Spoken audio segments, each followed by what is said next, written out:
You may not have noticed, but our sun has gone as blank as a cue ball. As in, it's lost its spots. According to scientists, this unsettling phenomenon is a sign we are heading for a mini ice age. Meteorologist and renowned sun watcher Paul Dorian raised the alarm in his latest report, which has sparked a mild panic about an impending Game of Thrones-style winter not seen since the 17th century. For the second time this month, the sun has gone completely blank, Dorian says. The blank sun is a sign that the next solar minimum is approaching and there will be an increasing number of spotless days over the next few years. At first, the blankness will stretch for just a few days at a time, then it'll continue for weeks at a time, and finally it should last for months at a time when the sunspot cycle reaches its nadir. The next solar minimum phase is expected to take place around 2019 or 2020.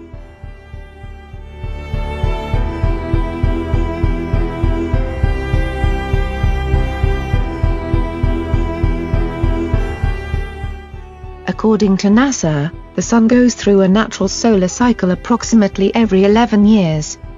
The cycle is marked by the increase and decrease of sunspots, visible as dark blemishes on the Sun's surface, or photosphere. The greatest number of sunspots in any given solar cycle is designated as solar maximum.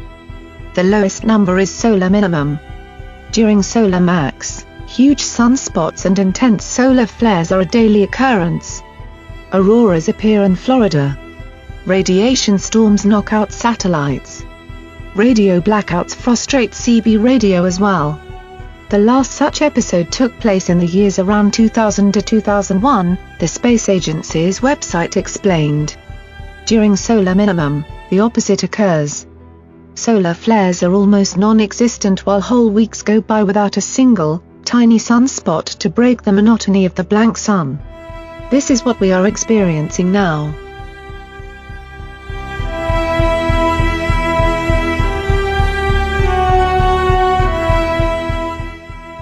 Given that the sun is the main driver of all weather and climate, the sinister-sounding blankness to which Dorian refers has some experts predicting a Maunder minimum phase similar to one which began in 1645 and which is referred to as the Little Ice Age. The Maunder minimum, named after solar astronomer Edward Maunder, lasted for a brutal 70 years and conditions were so cold, the Thames River froze over. A slightly less intense ice age-like period called the Dalton minimum, after British meteorologist John Dalton, arrived decades later and lasted from about 1790 to 1830. If history is any guide, it is safe to say that weak solar activity for a prolonged period of time can have a cooling impact on global temperatures in the troposphere, which is the bottommost layer of Earth's atmosphere, and where we all live, Dorian says.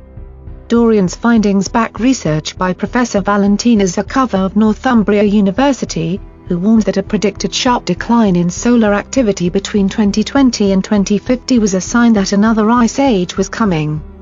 I am absolutely confident in our research, Zakova said. It has good mathematical background and reliable data, which has been handled correctly.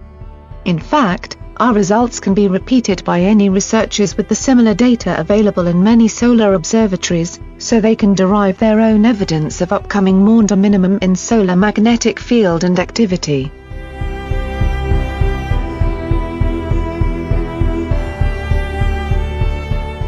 And there are other consequences of a sun without spots.